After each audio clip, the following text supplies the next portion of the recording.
வீடே மணக்கும் சிக்கன் தம் பிரியாணி தான் இன்னைக்கு செய்ய போறோம். வாங்க எப்படி செய்யறதுன்னு பார்க்கலாம். இந்த சிக்கன் பிரியாணி செய்யறதுக்கு ஃபர்ஸ்ட் சிக்கனை பொரிச்சு எடுத்துக்கலாம். பொரிச்சு செய்யும்போது ரொம்பவே டேஸ்டா இருக்கும். 1 கிலோ பிரியாணிக்கு நான் 3/4 கிலோ சிக்கன் எடுத்திருக்கேன். சிக்கன் மசாலா ஒரு 2 டேபிள் ஸ்பூன் போல சேர்த்துக்கலாம். இஞ்சி பூண்டு பேஸ்ட் ஒரு 1.5 டேபிள் ஸ்பூன் சேர்த்துக்கலாம். இந்த சிக்கனுக்கு தேவையான உப்பை சேர்த்துக்கலாம். இது ஒரு 1 டீஸ்பூன் அளவு இருக்கும். இதோடைய லெமன் இருந்தா லெமனும் ஒரு பாதி மூடி போல சேர்த்து நல்லா பெரட்டி இது ஒரு 1/2 மணி நேரம் ஊற வைக்கணும். மஞ்சள் தூள் ஒரு 1/4 டீஸ்பூன் சேர்த்துக்கலாம். நான் சில்லி பவுடர் மட்டும் சேர்க்கவே இல்லை, ஏன்னா எங்கள் வீட்டில் கொஞ்சம் காரம் கம்மியாக தான் சாப்பிடுவோம். அது மட்டும் இல்லாமல் இது கொஞ்சம் டிஃப்ரெண்ட்டாக வேறு டேஸ்ட்டில் இருக்கும். நம்ம எப்போதும் நார்மலாக செய்கிற பிரியாணியை விட இதை மாதிரி பொரிச்சிட்டு சேர்க்கும்போது டேஸ்ட்டும் மனமும் ரொம்பவே சூப்பராக இருக்கும். நீங்களும் இதே போல் ட்ரை பண்ணி பாருங்கள். இதை ஊற வைக்கிறனால நல்லா மசாலா எல்லாம் உள்ளர இழுத்து டேஸ்ட் நல்லாயிருக்கும். நம்ம இதை கொஞ்சம் நம்ம சிக்கன் பிரியாணி செய்யும் போதும் சேர்த்துடுறோம். மீதியை மேலே நல்லா அடுக்கி தம் போடும்போது ரொம்பவே டேஸ்ட்டாக இருக்கும். சிக்கனை பொரிக்கிறதுக்கு ஒரு கடாயில் நிறைய ஆயில் சேர்த்துக்கலாம். சிக்கனை பொரிக்கிறதுக்கு முன்னாடி நம்ம ஒரு 3 பெரிய வெங்காயத்தை நீள நீளமாக கட் பண்ணி இதை நல்லா பொரிச்சு எடுத்துக்கலாம். கோல்டன் ப்ரௌன் கலரில் வந்த பிறகு எடுத்துட்டோம்னா சூப்பராக இருக்கும். பிரியாணியில் இதை மேலே தூவி சாப்பிடும்போது ரொம்பவே டேஸ்ட்டாக இருக்கும்.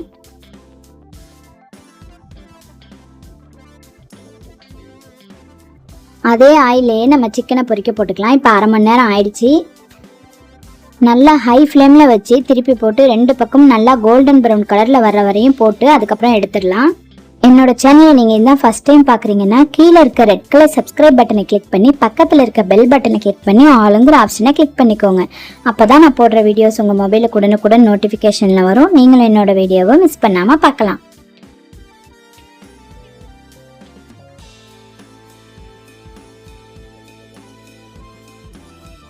அடுப்பில் ஒரு பெரிய சட்டி வச்சுக்கலாம். இது ஒரு 1 கிலோ பிரியாணியை நல்லா தாராளமாக ஆக்கக்கூடியதாக இருக்கும்.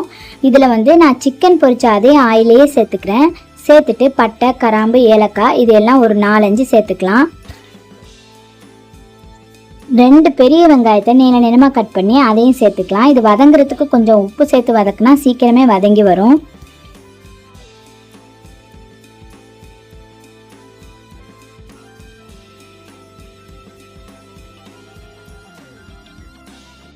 வெங்காயம் இந்த அளவுக்கு வதங்கின பிறகு ஒரு 2 டேபிள் ஸ்பூன் இஞ்சி பூண்டு பேஸ்ட்டை சேர்த்துக்கலாம். இஞ்சி பூண்டு பேஸ்ட்டோட பச்சை வாசனை போகிற வரையும் இதையும் நல்லா வதக்கிக்கலாம். இதில் வெங்காயம் நம்ம கம்மியாக சேர்த்துருந்தாலும் பரவாயில்ல, ஆனால் தக்காளி கொஞ்சம் அதிகமாக சேர்த்தா இந்த பிரியாணி ரொம்பவே டேஸ்ட்டாக இருக்கும். நான் ஒரு நல்ல பெரிய தக்காளியாக ஒரு 5 தக்காளியை நீள நீளமாக கட் பண்ணி வச்சுருக்கேன். அதை சேர்த்து இதையும் நல்லா வதக்கிக்கலாம். நான் இன்னைக்கு பச்சை மிளகாவே சேர்க்கலைங்க. என்கிட்ட பச்சை மிளகாய் இல்லை, அதனால் நான் சேர்க்கல. அது மட்டும் இல்லாமல் நாங்கள் கொஞ்சம் காரம் கம்மியாக தான் சாப்பிடுவோம். ஆனால் உங்களுக்கு பச்சை மிளகாய் தேவைப்பட்டால் ஒரு 8 பச்சை மிளகாய் சேர்த்துக்குங்க.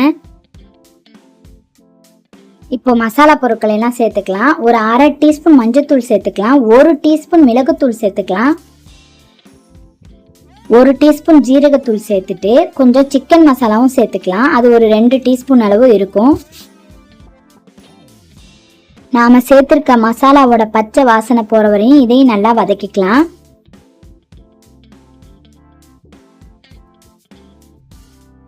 வதக்கிட்டு இந்த பிரியாணிக்கு தேவையான உப்பு சேர்த்துக்கலாம். ஏற்கனவே நம்ம சிக்கன்லேயும் உப்பு சேர்த்துருக்கோம். இது சோறுக்காக நம்ம உப்பு சேர்க்குறோம். நான் ஒரு 1 டீஸ்பூன் அளவு உப்பு சேர்த்துருக்கேன். தண்ணியெலாம் நல்லா கொதித்த பிறகு தண்ணியை நம்ம செக் பண்ணி பார்த்துட்டு மறுபடியும் தேவைப்பட்டால் உப்பு சேர்த்துக்கலாம். கெட்டியான தயிராக ஒரு 300 ml போல் சேர்த்துக்கலாம்.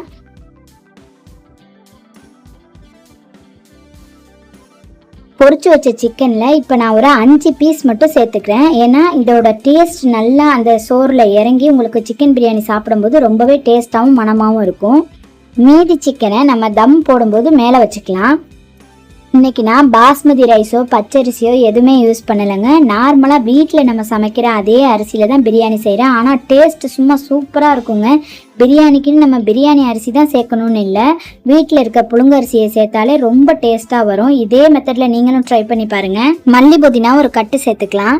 1 கப் அரிசி எடுத்தோம்னா புழுங்கரிசியாக இருந்தால் 2 கப் தான் தண்ணி சேர்க்கணும். நான் 1 கப் அரிசிக்கு 2 கப் தண்ணி சேர்த்துருக்கேன். அதே மாதிரி 4 கப் அரிசி இருந்தது, அதனால் நான் 2 கப்பாக சேர்த்துருக்கேன். அதுக்கப்புறம் லெமனும் கொஞ்சம் புழிஞ்சு விட்டுட்டு தண்ணி நல்லா கொதிச்சு வரட்டும். நாம் எந்த கப்பில் அரிசி எடுக்கிறோமோ அதே கப்பில் தான் நீங்கள் 2 கப் தண்ணி சேர்க்கணும். அரிசியை நான் நல்லா கழுவி க்ளீன் பண்ணி எடுத்துகிட்டு ஒரு அரை மணி நேரம் ஊற வச்சுருந்தேன். நல்லா ஊற வைக்கும்போது உங்களுக்கு நல்லா நீளமாகவும் நல்லா பொலப்பொலன்னு வரும். அதனால் நீங்கள் இதே போலயே செய்யுங்க. தண்ணி மட்டும் பார்த்து கரெக்டாக ஊற்றிக்கோங்க. குழையாமல் நல்லா உதிரியாக இருக்கும் சோறு. இப்போது உப்பு கரெக்டாக இருக்கான்னு ஒரு தடவை செக் பண்ணி பார்த்தேன். ஆனால் உப்பு கொஞ்சம் கம்மியாக இருந்தது. அதனால் மறுபடியும் கொஞ்சம் உப்பு நான் சேர்க்குறேன். மொத்தமாக ஒரு 2 டீஸ்பூன் அளவு உப்பு சேர்த்துருப்பேன்.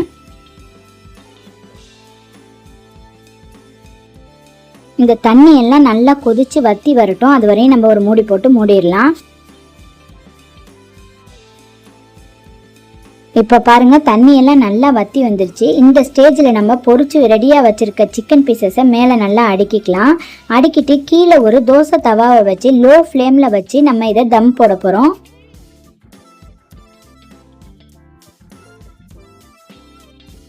சிக்கனை எல்லாத்தையும் வச்சுட்டு நம்ம பொரிச்சு ரெடி பண்ணி வச்சுருக்க வெங்காயத்தையும் மேலே ஃபுல்லாக தூவி விட்டுக்கலாம். விட்டுட்டு மேலே மூடியை போட்டு ஒரு 20 நிமிஷம் நல்லா லோ ஃப்ளேமில் அப்படியே இது நல்லா தம்மாக இருக்கட்டும். இப்போ 20 நிமிஷம் ஆயிடுச்சுங்க. நல்லா புகையாக வருது பாருங்கள். நல்லா தம் ஆயிடுச்சு. எப்போவுமே பிரியாணியை நம்ம கிண்டும் போது ஓரத்துலேருந்து எடுத்து கிண்டணும், இல்லைன்னா அரிசி உடஞ்சிரும். வீடே மணமாக இருக்குங்க. அப்படி ஒரு வாசனை வீசுது. இதில் மேலே நீங்கள் கொஞ்சம் நெய் வேணாலும் சேர்த்துக்கலாம். ஆனால் நான் சேர்க்கலை. அரிசி பார்த்திங்களா நல்லா உதிரியாக நீளமாக வந்திருக்கு. வீட்டில் இருக்க நார்மல் அரிசியை வச்சே நம்ம சூப்பரான சிக்கன் பிரியாணி செஞ்சாச்சு. மணக்க சிக்கன் பிரியாணி ரெடி. இதே போல் வேறொரு வீடியோவில் உங்களை நான் சந்திக்கிறேன். தேங்க்யூ.